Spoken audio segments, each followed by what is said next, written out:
الحمد لله نحمده ونستعينه ونستغفره ونؤمن به ونتوكل عليه ونعوذ بالله من شرور أنفسنا ومن سيئات أعمالنا من يهده الله فلا مضل له ومن يضلله فلا هادي له ونشهد أن لا إله إلا الله وحده لا شريك له ونشهد أن سيدنا ومولانا محمدا عبده ورسوله صلى الله عليه وعلى آله وأصحابه وبارك وسلم۔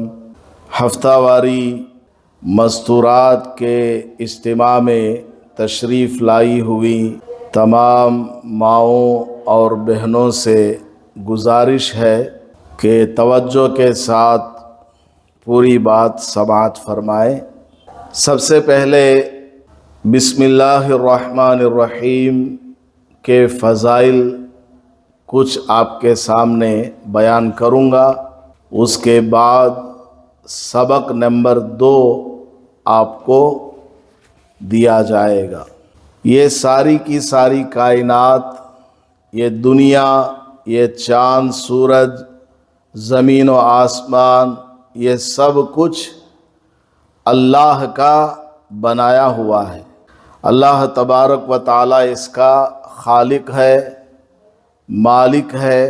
اللہ تبارک و تعالی کے حکم سے ہی ساری دنیا کا نظام چلتا ہے۔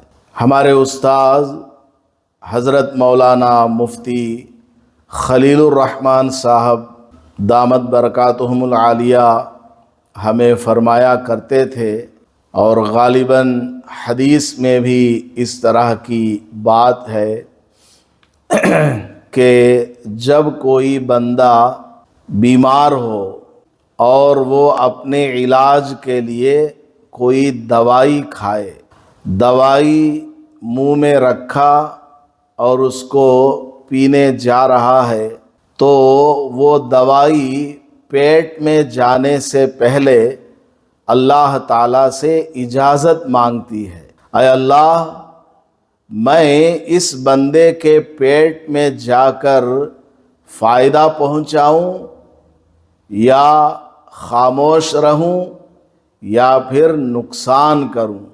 3 باتیں، یا تو دوائی اندر جا کر فائدہ پہنچائے، یا کام نہ کرے، چپ چاپ پیٹ میں وہ دوائی پڑی رہے، یا پھر ریاکشن ہو جائے، نقصان ہو جائے۔ اللہ تعالیٰ سے دوائی اجازت مانگتی ہے۔ اللہ کی طرف سے جب فیصلہ آتا ہے فوراً کہ تو جا کر اندر فائدہ پہنچا، تو اس دوائی کھانے کا فائدہ ہوتا ہے۔ اور اگر اللہ کی طرف سے حکم آتا ہے کہ اندر جا کر تمہیں خاموش رہنا ہے، کوئی اثر نہیں کرنا، نہ پازیٹیو اور نہ ہی نیگیٹیو، بالکل خاموش رہنا ہے، تو دوائی خاموش رہتی ہے۔ اور اگر اللہ کی طرف سے حکم آتا ہے کہ تم اندر جا کر کے فائدہ پہنچانے کے بجائے نقصان پہنچا دو، تو وہ دوائی اندر جا کر کے بھی نقصان پہنچا دیتی ہے، چاہے وہ دوائی کیسے ہی ماہر ڈاکٹر کی دی ہوئی کیوں نہ ہو، چاہے وہ دوائی کتنے ہزاروں لاکھوں روپیوں کی کیوں نہ ہو، اللہ کی طرف سے جب تک اجازت نہ ملے اس دوائی کا کوئی فائدہ نہیں ہوتا یا نقصان نہیں ہوتا۔ تو ساری دنیا اللہ کے حکم سے چلتی ہے۔ دنیا میں ایک پتا بھی اگر ہلتا ہے تو اللہ کے حکم سے ہلتا ہے۔ بادلوں سے بارش کا ایک قطرہ بھی اگر زمین پر گرتا ہے تو وہ بھی اللہ کے حکم سے گرتا ہے۔ دنیا میں ہر کام اللہ کے حکم سے ہوتا ہے، تو ہمیں ہر کام میں اور خاص کر ایسے کام جو کہ اہم ہوں، امپارٹنٹ ہوں، اللہ کا نام لے کر اس کی مدد طلب کر کے شروع کرنا چاہیے۔ یہ ہے آج کا بیان کا حصہ، سبق وہ آگے آ رہا ہے۔ تو ہر کام کو شروع کرنے سے پہلے نبی پاک صلی اللہ علیہ وسلم نے ارشاد فرمایا، ہر امپارٹنٹ اور اہم کام جو اللہ کے نام سے شروع نہ کیا جائے وہ کام ناکام ہو جاتا ہے، ادھورا، انکمپلیٹ ہو جاتا ہے۔ تو ہم جو بھی کام کرنے جائیں اللہ کا نام لے کر کے وہ کام کریں، بلکہ گھر کا دروازہ رات میں بند کرتی ہے تو بسم اللہ الرحمن الرحیم پڑھ کر کے دروازہ بند کریں، لائٹ بند کرنا ہے بسم اللہ الرحمن الرحیم پڑھ کر کے لائٹ بند کریں، جھاڑو اٹھا رہی ہیں بسم اللہ الرحمن الرحیم پڑھ کر کے جھاڑو اٹھائیں، گھر کا کوئی بھی کام، برتن دھونا، چاول چننا، چولہا جلانا، سالن کے لیے ترکاریاں کاٹنا، کوئی بھی کام آپ شروع کریں اللہ کا نام لے کر کے شروع کریں، بسم اللہ الرحمن الرحیم، تو وہ کام کامیاب ہو جاتا ہے، اس کام کے اندر اللہ کی مدد آ جاتی ہے اور اللہ کے نام کی برکت اس میں آ جاتی ہے۔ حضرت قاری طیب صاحب رحمۃ اللہ علیہ دارالعلوم دیوبند یو پی میں جو بڑا مدرسہ ہے پورے ایشیا کا، بلکہ ساری دنیا میں آج کے دور میں سب سے بہترین مدرسہ دارالعلوم دیوبند، وہاں کے پرنسپل گزرے ہیں حضرت قاری طیب صاحب رحمۃ اللہ علیہ۔ انہوں نے ایک واقعہ بیان فرمایا ہے کہ کسی زمانے میں ایک یہودی لڑکی رہا کرتی تھی۔ یہودی کا مطلب حضرت موسیٰ علیہ السلام کے دین پر چلنے والی، اس کا باپ بھی یہودی تھا اور وہ بادشاہ کا وزیر تھا، تو وہ یہودی عورت اپنے والد صاحب کے ساتھ اپنے گھر میں رہا کرتی تھی۔ اس کا تعلق ایک مسلمان عورت سے ہو گیا ہے اور وہ مسلمان عورت روزانہ مدرسے میں جایا کرتی تھی۔ تو ایک یہودی عورت رہا کرتی تھی، لڑکی، جوان لڑکی ہے، اس کی ایک سہیلی تھی جو کہ مسلمان تھی، اور یہ مسلمان لڑکی روزانہ ایک استادنی کے پاس قرآن پڑھنے کے لیے جایا کرتی تھی، اور اس یہودی لڑکی کا دوستانہ تعلق مسلمان لڑکی کے ساتھ ہو گیا۔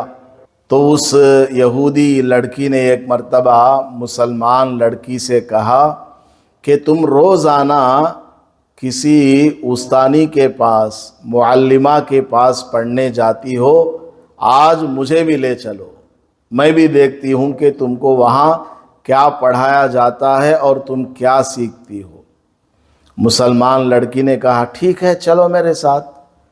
تو وہ یہودی لڑکی مسلمان نوجوان لڑکی کے ساتھ پیچھے پیچھے نہا دھو کر وہ چلی گئی مکتب میں پڑھنے کے لیے کسی استاد بھی کے گھر۔ وہاں جب پہنچی تو سب سے پہلے اس عورت کو بسم اللہ الرحمن الرحیم سکھایا گیا، یہودی بچی کو، اور بتایا گیا کہ دیکھ بیٹی، جو بھی کام کرو اچھا کام، اس میں تم بسم اللہ پڑھو گی تو اس بسم اللہ کی برکت سے تمہارا وہ کام آسان بھی ہو جائے گا، تمہارے اس کام کے اندر برکت بھی آئے گی اور تمہارا وہ کام مکمل بھی ہو جائے گا۔ اس یہودی بچی کو بڑا اچھا لگا، اس نے بسم اللہ کو ایک ہی دن میں یاد کر لیا اور اندر اندر دھیرے دھیرے وہ مسلمانوں کا طریقہ اپنانے لگی اور مسلمان بھی بن گئی۔ ابھی صرف اس کو بسم اللہ آتا ہے اور کچھ نہیں۔ یہ بات جو ہے دھیرے دھیرے اس بچی کے باپ کو معلوم ہو گئی کہ میری بیٹی جو ہے مسلمان ہو گئی ہے، یہ کچھ پڑھتی رہتی ہے اور نماز بھی یہ پڑھنے لگی ہے۔ تو باپ نے لڑکی کو سمجھانا چاہا، لیکن لڑکی مانتی نہیں، اسلام سے ہٹتی نہیں۔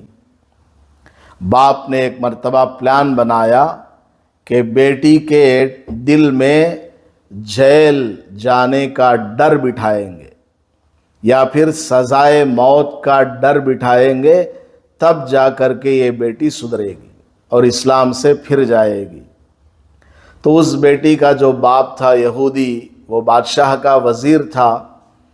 شام کے وقت میں جب وہ بادشاہ کے دربار سے گھر واپس آیا تو کھانا وغیرہ کھانے کے بعد اپنی انگلی سے ایک انگوٹھی نکالا اور لڑکی کو دے دیا اور کہا کہ بیٹی دیکھو، اس کو سنبھل کر کے رکھو، یہ شاہی دربار کی انگوٹھی ہے، صبح میں یہ مجھے دے دینا، میں دربار میں لے جاؤں گا۔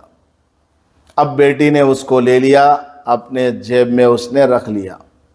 پہلے زمانے کی جو عورتیں ہوا کرتی تھیں، ان کے جبے میں سائیڈ میں پیکٹس بھی ہوتے تھے، کیونکہ گھر کا کام وغیرہ وہ کیا کرتی تھی، چھوٹی موٹی چابی وغیرہ بھی وہ رکھ لیا کرتی تھی۔ تو اس نے اپنی تھیلی میں یا جیب میں رکھ لیا اور جا کر کے سو گئی۔ باپ نے کیا کیا، جب بیٹی سو گئی، رات میں گہری نیند میں چلی گئی، یہ ہلکے سے آہستہ سے اس کے کمرے میں جا کر بیٹی کے جیب سے اس انگوٹھی کو نکال کر اپنے پاس رکھ لیا اور باہر آیا اور دروازہ کھولا، لے جا کر کے دریا میں ڈال دیا۔ گھر کے سامنے ہی تالاب تھا، اس میں ڈال دیا۔ صبح ہوئی، یہ وزیر اٹھ کر کے ہاتھ منہ دھویا اور دربار جانے کا وقت آیا تو اپنی بیٹی سے کہنے لگا کہ بیٹی ناشتہ لگاؤ۔ بیٹی نے لا کر ناشتہ لگایا، ناشتے میں مچھلی ہے، اور بیٹی سے کہا کہ بیٹا دیکھو، وہ انگوٹھی ذرا دینا، مجھے شاہی دربار میں لے جانا ہے۔ تو بیٹی نے اپنے جیب میں ہاتھ ڈالا اور انگوٹھی نکال کر کے اس کو دے دیا۔ وہ وزیر، اس بچی کا باپ، حیران پریشان کہ میں نے تو رات یہ انگوٹھی بچی کے جیب سے چرایا تھا اور رات ہی میں لے جا کر میں نے تالاب میں ڈال دیا تھا، بچی کے پاس یہ انگوٹھی ہو بہو دوبارہ کیسے آ گئی؟ باپ کو کوئی بات سمجھ میں نہیں آئی۔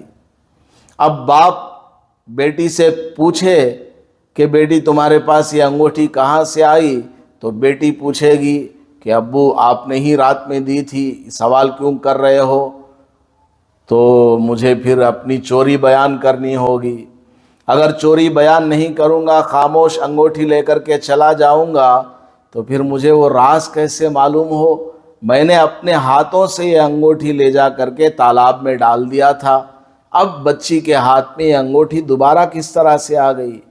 باپ بالکل حیران پریشان، کرتا کیا نہ کرتا، باپ نے شرمندگی کو برداشت کرنے کا ارادہ کر لیا اور بیٹی سے پوچھ لیا کہ بیٹی ذرا بتاؤ، ایک بات میں تم سے کہنا چاہتا ہوں، مجھے معاف بھی کر دینا، ایک بات مجھے ذرا بتا دینا۔ بیٹی نے کہا جی ابا جان بتائیے کیا بات ہے، کیوں اس طرح کی باتیں کر رہے ہیں؟ تو باپ نے کہا کہ بیٹا دیکھو، رات میں نے تم کو انگوٹھی اس لیے دی تھی کہ تم اس کو لے جا کر کے رکھو تو میں چرا لوں اور تمہارے اوپر انگوٹھی گم کرنے کا الزام لگے تو بادشاہ کے پاس میں تم کو لے جاتا اور بادشاہ تم کو سزا دیتا، ڈانٹتا۔ اس سزا سے بچانے کے لیے میں تم سے کہتا کہ تم اسلام کو چھوڑ دو، تو تم سزا کے ڈر سے اسلام کو چھوڑ دے گی، اس ارادے سے میں نے انگوٹھی کو چرایا تھا۔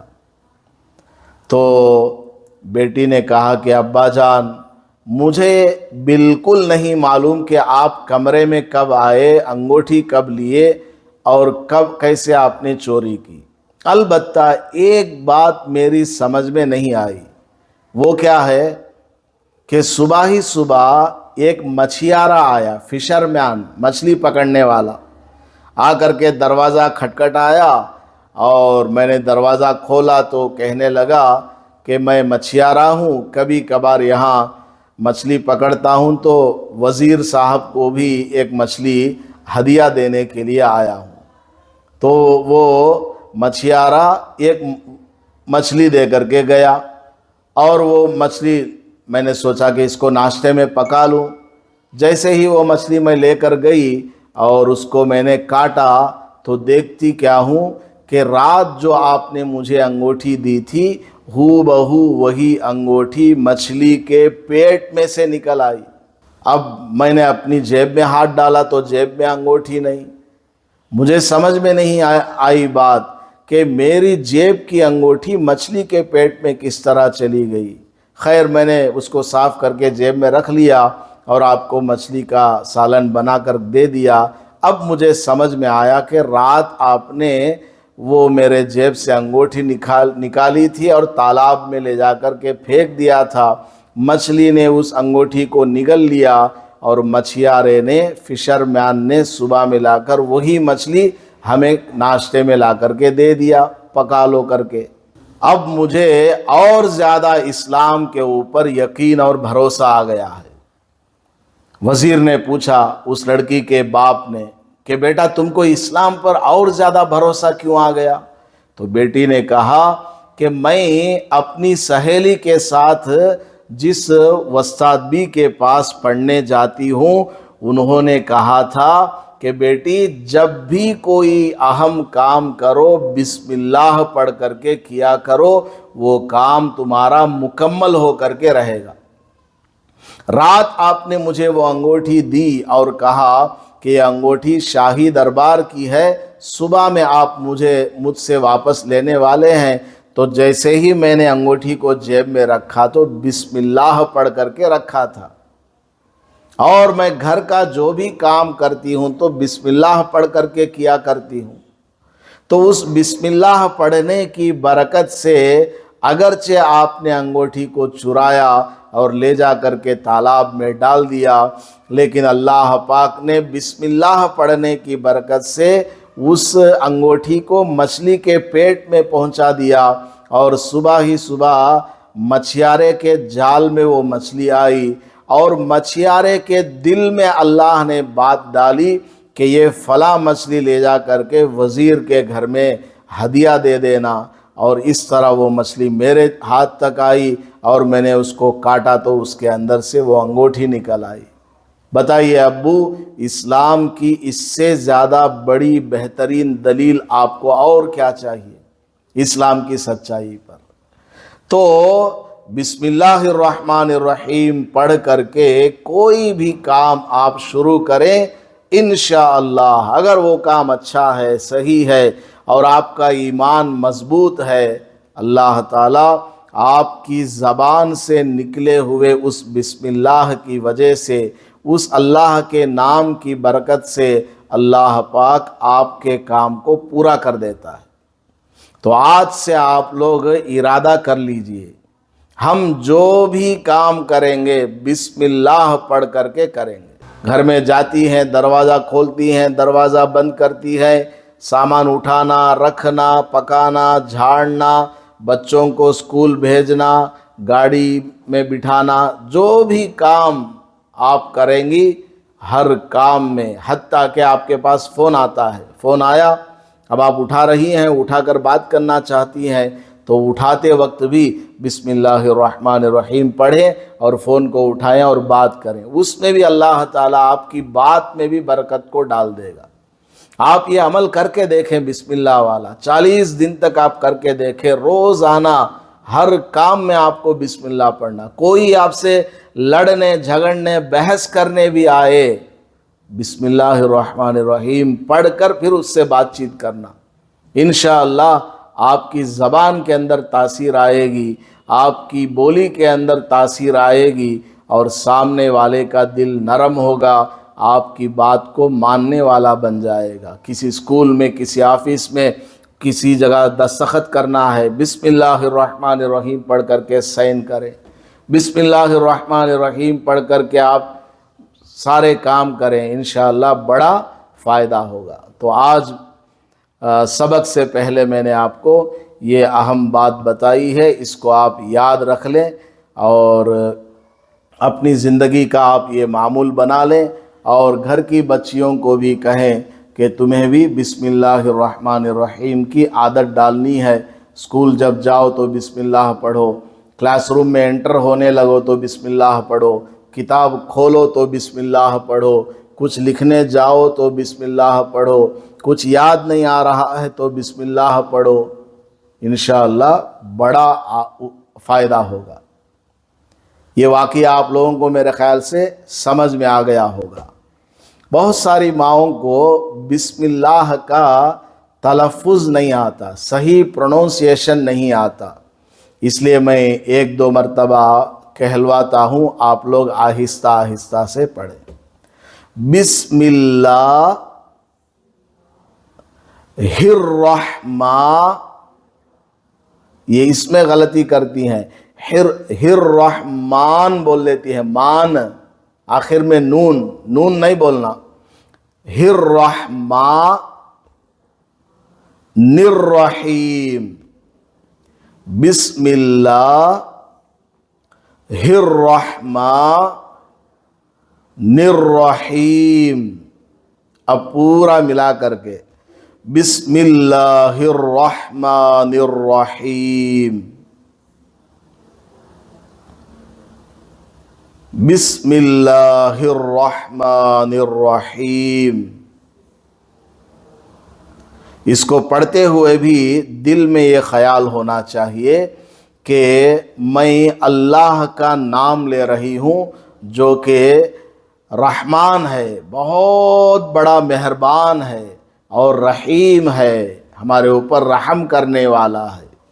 تو یہ تصور کے ساتھ بھی اگر پڑھیں تو انشاءاللہ بڑا فائدہ ہوگا۔ چلو اچانک ایک اور بات مجھے یاد آ گئی ہے آپ کو بتانے کے لیے، اگر آپ کے بچے آپ کی بات نہیں مانتے، سن لو یہ بات، اگر آپ کے بچے آپ کی بات نہیں مانتے، یا شوہر ہے وہ آپ کی کوئی بات نہیں مانتا، آپ کی طرف توجہ نہیں دیتا اور آپ سے محبت نہیں کرتا، تو آپ کیا کریں، روزانہ فجر کی نماز کے بعد یا پہلے، اور اسی طرح مغرب کی نماز کے بعد یا پہلے یا عشاء کے وقت، کسی بھی وقت، روزانہ 2 مرتبہ صبح میں اور شام میں کیا کرنا، 300 بار بسم اللہ الرحمن الرحیم کی تسبیح پڑھنا۔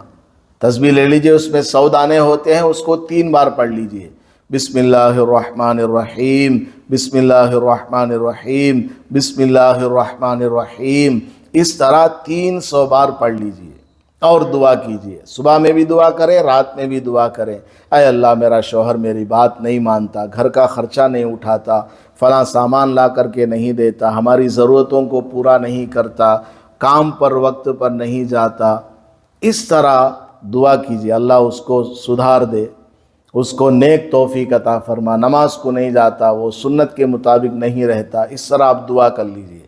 ایک ہو گیا۔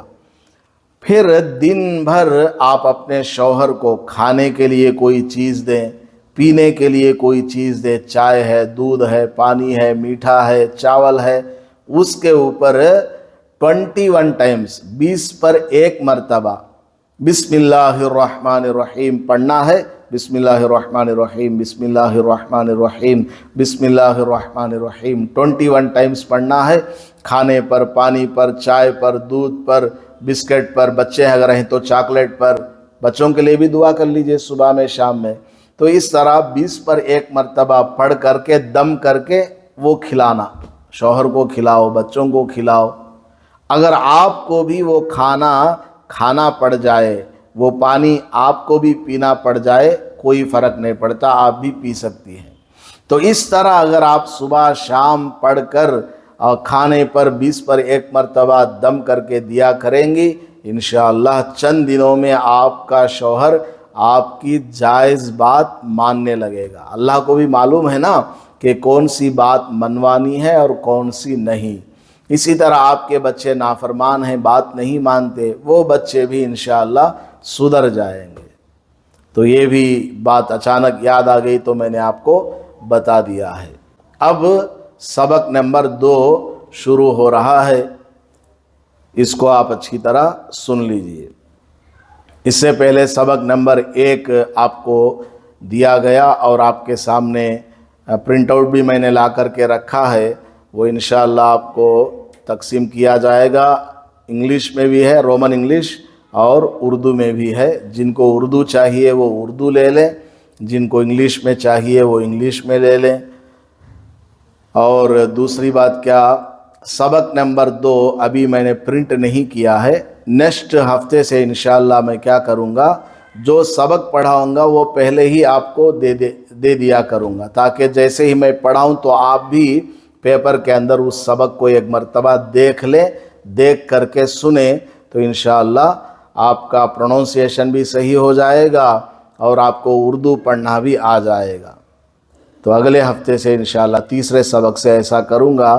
آج صرف پہلا سبق ہی پرنٹ ہو کر کے آیا ہے، اگلے ہفتے دوسرا اور تیسرا دونوں ملا کر کے آپ کو دے دوں گا انشاءاللہ۔ سبق نمبر 2، درود شریف کی فضیلت۔ نبی پاک صلی اللہ علیہ وسلم نے ارشاد فرمایا ہے کہ جو آدمی ایک مرتبہ درود بھیجتا ہے، ایک بار، اللہم صلی علی محمد، یہ بھی ایک درود ہے، صلی اللہ علیہ وسلم، یہ بھی ایک درود ہے، یا پھر نماز میں اتحیات کے بعد جو درود پڑھتی ہیں، اللہم صلی علی محمد وعلی آل محمد کما صلیت علی ابراہیم وعلی آل ابراہیم انک حمید مجید، اللہم بارک علی محمد وعلی آل محمد کما بارکت علی ابراہیم وعلی آل ابراہیم انک حمید مجید۔ تو یہ سب سے افضل درود ہے۔ تو جو بھی درود ہو، حضور صلی اللہ علیہ وسلم نے ارشاد فرمایا ہے، جو مرد یا عورت ایک مرتبہ درود بھیجے تو اللہ تعالیٰ اس پر 10 رحمتیں نازل کرتا ہے۔ ایک بار درود پڑھنے سے اللہ کی طرف سے آپ کے اوپر 10 رحمتیں نازل ہوتی ہیں۔ آپ کے اوپر رحمت، رحم کا مطلب کیا؟ رحم کا مطلب ہے ترس کھانا۔ ایو جان دے چھوڑو کر کو ہمیں بولتے رہتی نا، کسی نے کوئی غلطی کی ہے اور کوئی اس کو ڈانٹ رہا ہے، مار رہا ہے، تو ہم کیا بولتے ہیں؟ جان دے چھوڑو، معلوم نہیں اسے، معاف کرو۔ اس کو بولتے ہیں رحم، ترس کھانا۔ تو ایک مرتبہ اگر آپ درود شریف پڑھتی ہیں تو اللہ تعالیٰ آپ کے اوپر 10 مرتبہ ترس کھاتا ہے، جان دے لے میری بندی چینے، میں نے معاف کر دیا، میں نے اس کو چھوڑ دیا، میں کیا پکڑا لیتا نہیں، یہ مطلب ہے۔ تو 10 رحمتیں آپ کے اوپر نازل ہوتی ہیں۔ اگر آپ صبح میں 100 بار درود شریف پڑھیں اور شام میں عصر کے بعد یا رات میں سونے تک 100 مرتبہ درود شریف پڑھیں تو آپ کے اوپر 1000 رحمتیں صبح میں اور 1000 رحمتیں شام میں اللہ کی طرف سے نازل ہوتی ہیں۔ تو اتنی رحمتیں آپ کے اوپر ڈیلی نازل ہو تو آپ کو کوئی پریشانی آ سکتی ہے کیا؟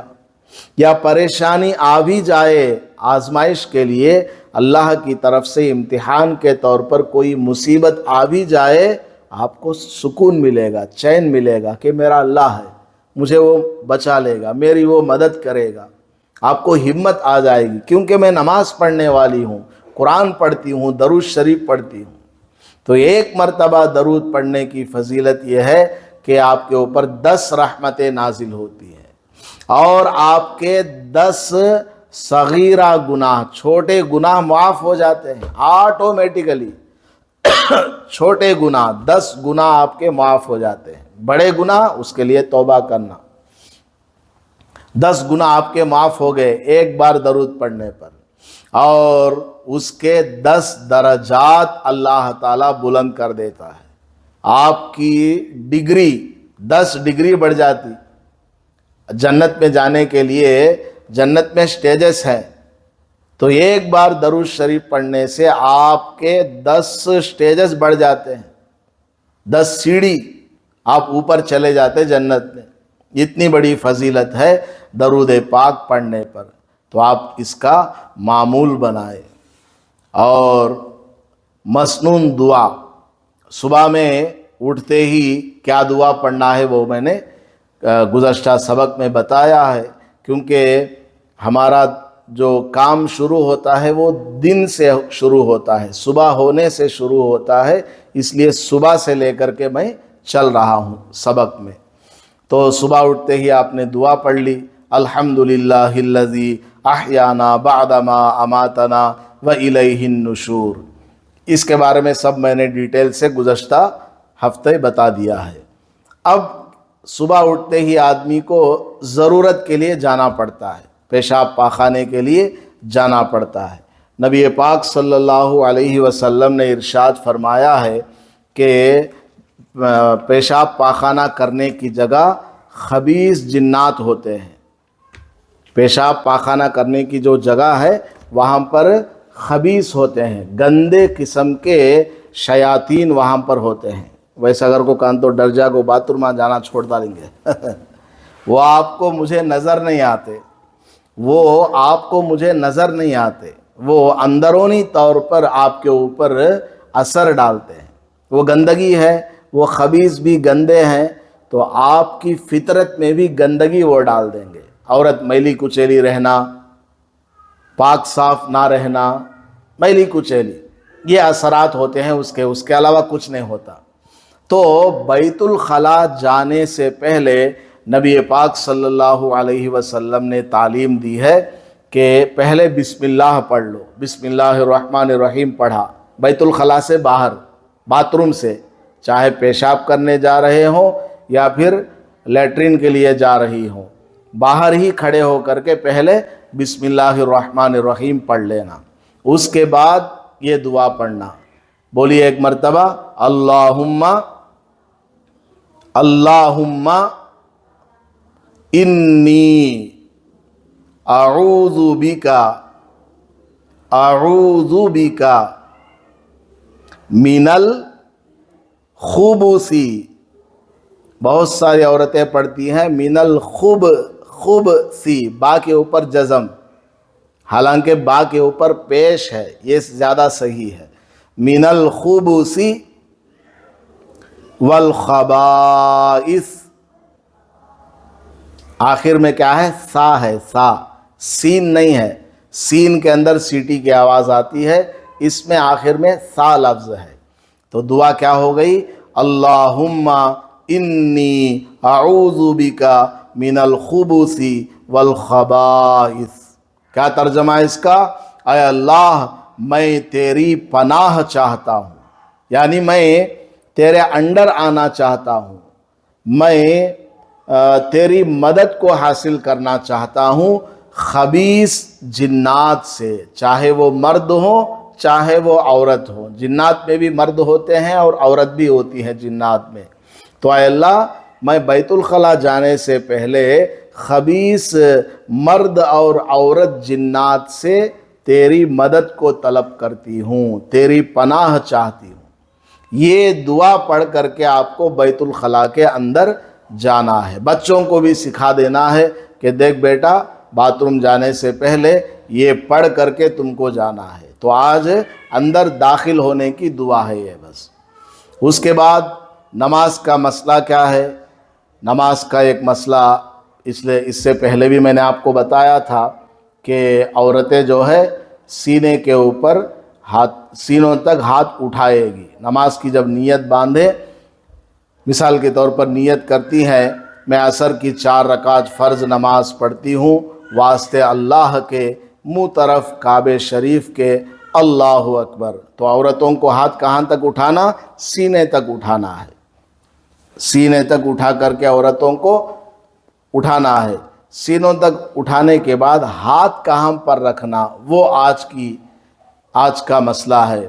تو سینے تک ہاتھ اٹھا کر عورت کو اپنے سینے پر ہی ہاتھ کو رکھ لینا ہے، کیونکہ عورت کے لیے پردہ ہے، تو عورت جو ہے اپنے سینے کے اوپر ہاتھ کو رکھے، مرد جو ہے اپنے پیٹ کے اوپر یا پیٹ سے تھوڑا نیچے، ناف کے نیچے ہاتھ باندھے گا، عورت جو ہے اپنے سینے کے اوپر ہاتھوں کو باندھ لے گی۔ یہ ہے اہم مسئلہ نماز کا آج۔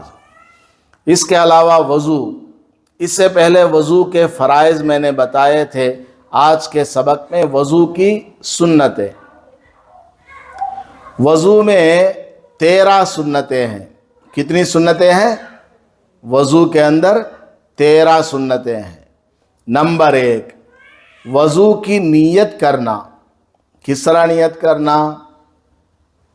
عربی میں بھی ہے، اتوضأ لرفع الحدث، میں وضو کرتی ہوں حدث کو دور کرنے کے لیے، یعنی میں بھی پاک نہیں ہوں، پاک تو ہے، جو بڑی ناپاکی ہے اس سے پاک تو ہے، البتہ حدث اصغر چھوٹی ناپاکی ہے، ابھی نماز پڑھنے کے ابھی قابل نہیں ہے، تو چھوٹی ناپاکی کو دور کرنے کے لیے میں وضو کرتی ہوں۔ تو صرف عورت غسل کر لے تو نماز نہیں پڑھ سکتی، ساتھ میں وضو بھی ہونا ضروری ہے۔ بس اتنا بولے، اے اللہ میں نماز کے لیے وضو کرتی ہوں، یا قرآن ہاتھ لگانے کے لیے یا قرآن پڑھنے کے لیے میں وضو کرتی ہوں۔ اس طرح کر کے آپ وضو کر لیں۔ وضو کی نیت کرنا، یہ بھی کیا سنت ہے، وضو کی نیت کرنا، کیونکہ نیت کرنے پر ثواب ملتا ہے۔ اگر کوئی آدمی راستے سے جا رہا ہے، بارش ہو گئی، بہت تیز بارش ہو گئی، جس کی وجہ سے اس کا پورا بدن بھیگ گیا، سر بھی بھیگ گیا، چہرہ بھی پورا بھیگ گیا، ہاتھ بھی پورا بھیگ گیا، پیر بھی پورے بھیگ گئے، تو اس کا وضو ہو گیا۔ کیونکہ وضو میں جن جن چیزوں کا دھونا ضروری ہے، بارش کی وجہ سے A to Z وہ بھیگ چکے ہیں، تو اس کا وضو ہو گیا، لیکن اس آدمی کو وضو کا ثواب نہیں ملے گا۔ نماز ادا ہو جائے گی لیکن وضو کا ثواب نہیں ملے گا۔ تو سب سے پہلے کیا؟ وضو کی نیت کرنا، نیت کرنے پر وضو کے قطرے قطرے کا آپ کو ثواب ملے گا۔ اور دوسرا کیا؟ وضو شروع کرنے سے پہلے بسم اللہ کہنا۔ دیکھو اس میں بھی بسم اللہ آ گیا۔ وضو کی سنت کیا ہے دوسرے نمبر پر؟ بسم اللہ کہنا۔ ایک حدیث میں آتا ہے کہ جو آدمی مرد یا عورت وضو کرنے سے پہلے بسم اللہ والحمد للہ اس طرح پڑھ کر کے وضو کرتا ہے، جب تک اس کا وضو باقی رہے گا فرشتے اس کے نام اعمال میں مسلسل ثواب لکھتے رہتے ہیں، کنٹینیوسلی ثواب لکھتے رہتے ہیں۔ تو آپ کیا کریں؟ بسم اللہ والحمد للہ یہ دونوں بول کر کے وضو شروع کریں۔ 3 نمبر سنت وضو کی، دونوں ہاتھوں کو گٹوں تک دھونا۔ گٹا، ہاتھ کو آپ سیدھا کھڑا کریں، سیدھا اوپر کھڑا کریں اور اوپر والے حصے کو تھوڑا جھکائیں، جہاں تک انگلیاں ہیں جھکا دیں۔ تو یہاں ایک ہڈی ہے، بنگڑیاں جہاں تک آتی ہیں عموماً، یہ ہڈی ہے نا، اس ہڈی کو گٹا بولا جاتا ہے، گٹا۔ تو دونوں ہاتھوں کو سب سے پہلے گٹوں تک دھو لینا، فرسٹ وضو میں دونوں ہاتھوں کو گٹوں تک دھو لینا، 3 بار دھو لینا، یہ وضو کی سنت ہے۔ نمبر 4، وضو میں مسواک استعمال کرنا، یہ بھی سنت ہے۔ مسواک، وہ لکڑی آتی ہے، پیلو کا درخت ہے اس کی لکڑی آتی ہے، ایسے ہی شہتوت کا درخت ہے اس کی لکڑی آتی ہے، نیم کا درخت ہے اس کی لکڑی آتی ہے، ایسے ہی زیتون کے بھی مسواک آتے ہیں۔ کوئی بھی مسواک آپ استعمال کریں، دانت صاف کریں، پہلے اوپر والے رائٹ سائڈ والے دانت، پھر اوپر والے لیفٹ سائڈ والے دانت، پھر نیچے والے رائٹ سائڈ کے دانت، پھر نیچے والے لیفٹ سائڈ کے دانت، پھر اسی طرح اندر دانتوں کے پیچھے بھی صاف کر لینا، پھر زبان کے اوپر بھی مسواک کرنا۔ یہ مسواک کرنا کیا ہے؟ سنت ہے۔ انشاءاللہ کسی دن مسواک کو کیسے پکڑنا ہے وہ آپ کو پریکٹیکلی دکھایا جائے گا، میں عورتوں کو سکھا دوں گا، عورتیں آپ کو دکھائیں گی۔ کہ کس طرح پکڑنا ہے اور کیسے اس کو کرنا ہے. اگلے سبق میں انشاءاللہ وہ آپ کو پریکٹیکلی دکھایا جائے گا. اور نمبر 5 وضو کی سنت نمبر 5 کلی کرنا. وضو میں کیا کرنا؟ کلی کرنا. 3 بار کلی کرنا، یہ بھی وضو میں سنت ہے. اور نمبر 6 ناک میں پانی ڈالنا. سیدھے ہاتھ سے، داہنے ہاتھ سے، رائٹ ہینڈ سے پانی لے کر ناک میں چڑھانا. ناک کی نرم ہڈی ہے، ناک میں چمڑا ہے، شروع میں تھوڑا اوپر جانے پر ہڈی آتی ہے، وہاں تک پانی کو اس طرح داہنے ہاتھ سے چڑھانا. لیفٹ ہینڈ کی جو چھوٹی انگلی ہے اس سے ناک کو صاف کر لینا. ناک کے سوراخ میں کچھ گندگی وغیرہ ہو اس طرح صاف کر لینا. تو 6 نمبر کی سنت کیا؟ ناک میں پانی ڈالنا 3 مرتبہ، یہ سنت ہے. 7 نمبر سنت ہاتھ کی انگلیوں میں خلال کرنا. وضو میں سب سے پہلے چہرہ وغیرہ سب دھونے کے بعد ہاتھ دھوتے ہیں نا. ہاتھ دھونے کے بعد ایک ہاتھ کی انگلیوں میں دوسرے ہاتھ کی انگلیاں ڈال کر کے آگے پیچھے کرنا. ایک سیدھا ہاتھ آگے کیجئے اس طرح تھوڑا، اس کے اوپر بایاں ہاتھ رکھیے. یہ بایاں ہاتھ کی انگلیاں سیدھے ہاتھ کی انگلیوں میں رکھیے اور اس طرح آگے کو لے جانا بائیں ہاتھ کو. تو یہ خلال ہو گیا. پھر داہنے ہاتھ کی انگلیوں کو بائیں ہاتھ کی انگلیوں میں اوپر سے رکھنا اور ایسے کر کے آگے کر دینا. تو یہ کیا ہو گیا؟ انگلیوں کا خلال ہو گیا. خلال کا مطلب کیا؟ انگلیوں میں 2 انگلیوں کے بیچ میں جو گیپ ہے اس میں انگلیوں کو پھیرنا. اس سے کیا ہوگا؟ کوئی جگہ اگر سوکھی ہوئی ہو تو وہ بھی تر ہو جائے گی، بھیگ جائے گی، وہاں پر بھی پانی پہنچ جائے گا. تو وضو میں ٹوٹل 13 سنتیں ہیں، اس میں سے میں نے 7 آپ کو بتایا ہے. اب ایک عقیدہ اللہ کے بارے میں ہمارے دلوں میں کیا بلیو ہونا چاہیے، کیا عقیدہ ہونا چاہیے، وہ سن لیجئے. اللہ ایک ہے. اللہ ایک ہے. وہ کسی کا محتاج نہیں ہے. وہ کسی کے اوپر ڈیپینڈ نہیں ہے. ہم لوگ ڈیپینڈ ہیں اللہ کی ذات پر. بچے ڈیپینڈ ہیں ماں باپ کے اوپر، بیوی ڈیپینڈ ہے شوہر کے اوپر، نوکر ڈیپینڈ ہے اپنے مالک کے اوپر، نیچے والا آفیسر ڈیپینڈ ہے اوپر والے آفیسر کے اوپر. لیکن اللہ تبارک و تعالیٰ کسی کے اوپر ڈیپینڈ نہیں ہے. اللہ تعالیٰ کسی کا محتاج نہیں. اللہ کو کسی کی بھی ضرورت نہیں. ایک فرشتے کی بھی اللہ کو ضرورت نہیں. ساری دنیا کا نظام اللہ تعالیٰ ایک اکیلا ہی چلاتا ہے. اللہ تعالیٰ آرڈر دیتا ہے، چل فرشتے تو بارش برسا، وہ بارش برسائے گا. اے فرشتے تو زلزلہ لے کر آ فلان جگہ، وہ زلزلہ لے کر آئے گا.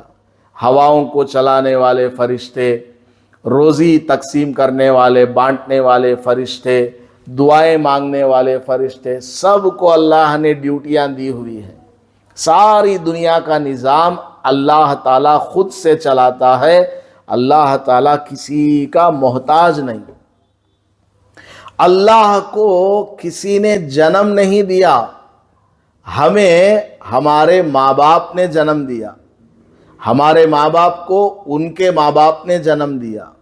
ان کے ماں باپ کو ان کے ماں باپ نے جنم دیا. اس طرح آدم علیہ السلام تک سلسلہ چلتا ہے. لیکن اللہ تعالیٰ کو کسی نے جنم نہیں دیا. اللہ تعالیٰ خود سے آیا ہے، اسی لیے اس کو خدا کہا جاتا ہے. خدا یعنی خود سے آنے والا. اللہ تعالیٰ کو کسی نے بھی جنم نہیں دیا. جنم لینے والا جو ہوتا ہے وہ خدا نہیں ہو سکتا، وہ اللہ نہیں ہو سکتا. تو اللہ تعالیٰ کو کسی نے جنا نہیں ہے، اور اللہ تعالیٰ نے کسی کو جنا نہیں ہے. جیسے آپ مائیں ہیں، آپ کے پیٹ سے بیٹا ہوا تو آپ نے بیٹے کو جنا ہے، آپ نے بیٹی کو جنا ہے. اللہ تعالیٰ ایسا نہیں ہے کہ اللہ نے کسی کو جنا ہو. جیسا کہ عیسائی لوگ حضرت عیسیٰ علیہ السلام کو اللہ کا بیٹا مانتے ہیں. بالکل غلط عقیدہ ہے، کافر ہے اس طرح کا عقیدہ رکھنے والا کہ اللہ کا کوئی بیٹا ہو یا اللہ کی کوئی بیٹی ہو۔ اللہ تعالیٰ کا کوئی بیٹا نہیں، کوئی بیٹی نہیں، اور اللہ کی کوئی ماں نہیں، اللہ کا کوئی باپ نہیں، اللہ کی کوئی بیوی نہیں، بھائی نہیں، بہن نہیں۔ اللہ تعالیٰ تو ساری کائنات سے الگ ایک برکت والی ذات ہے، جس کو کسی نے جنم نہیں دیا اور نہ ہی اس سے کوئی جنم لیا ہے۔ اللہ تبارک و تعالیٰ کے برابر کوئی بھی اس کائنات میں نہیں ہے۔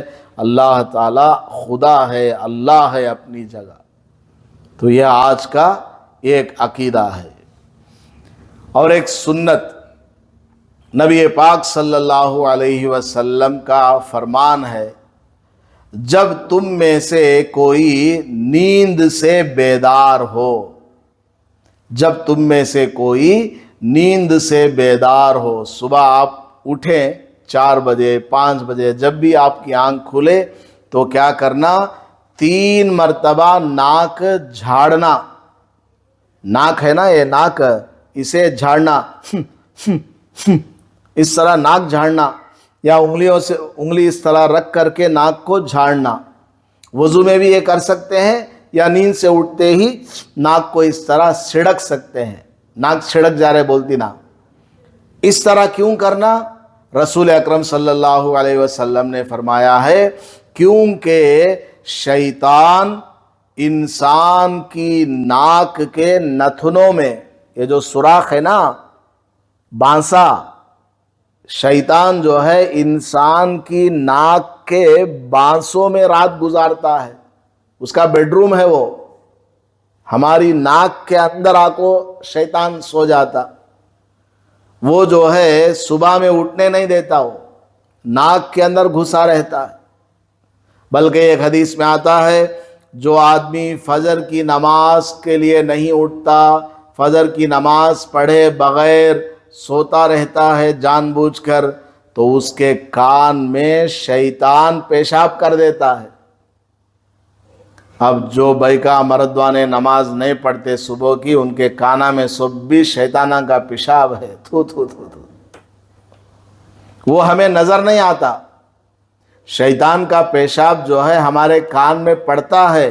اگر ہم فجر کی نماز جان بوجھ کر کے چھوڑ دیے اور فجر کی نماز کے لیے نہیں اٹھے، تو ہمارے کان میں شیطان پیشاب کرتا ہے، وہ نظر نہیں آتا، کیونکہ حضور صلی اللہ علیہ وسلم نے ہمیں بتلایا ہے، اس لیے ہمیں یقین ہے، ہاں کرتا ہے، حضور نے فرمایا ہے، حضور نے بتایا ہے تو وہ کرے گا ضرور، کیونکہ یہ بے نمازی ہے۔ بے نمازی کے ساتھ شیطان مشخرہ کرتے رہتا، کھیلتا رہتا اس سے۔ تو کان کے اندر شیطان پیشاب کر کے اس کو اور سلاتا، ادھر ادھر کی باہر کی اذان کی آواز، لوگوں کے آنے جانے کی آواز کو جانے نہیں دیتا، پیشاب کرتا رہتا کان کے اندر۔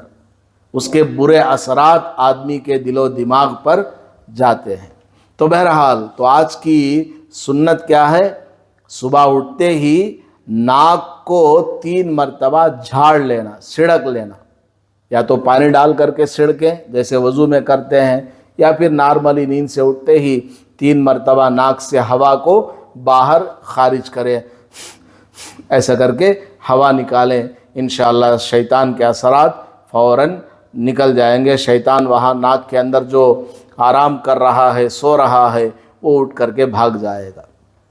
تو یہ آج کا سبق ہے، یہ انشاءاللہ پرنٹ کر کے ٹائپ کر کے واٹس ایپ پر بھی بھیج دوں گا، اور اگلے ہفتے آپ کو پرنٹ آؤٹ بھی لا کر کے دوں گا، 2 نمبر کا سبق بھی، اور یہ آج کا یہ اگلے ہفتے جو 3 نمبر سبق آنے والا ہے وہ بھی ایک ساتھ دے دوں گا، تاکہ آپ لوگوں کو دیکھ کر بھی پڑھنے کا طریقہ آ جائے اور آسانی کے ساتھ آپ پڑھ سکیں، یاد کر سکیں۔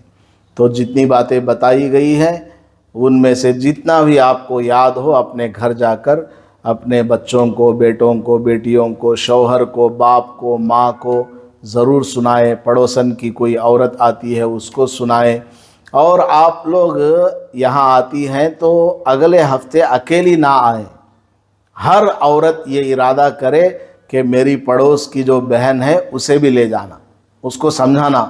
ہمیں وہاں گئے تھے مکہ مسجد کے پاس، وہاں بیان ہوا، سبق ہوا، بڑا اچھا فائدہ ہوا، تم لوگ بھی آؤ۔ اس طرح کر کے ان کو شوق دلا کر کے آپ لے کر کے آئیں۔ وہ آئیں گی اور وہ کچھ سن کر کے ان کے دل میں دین پر چلنے کا شوق پیدا ہوا تو آپ کو بھی ثواب ملے گا، ان کو بھی ملے گا عمل کرنے پر، اور آپ لے کر آئی ہیں تو آپ کو بھی انشاءاللہ ثواب ملے گا۔ اللہ تعالیٰ سب کو عمل کرنے کی توفیق عطا فرمائے۔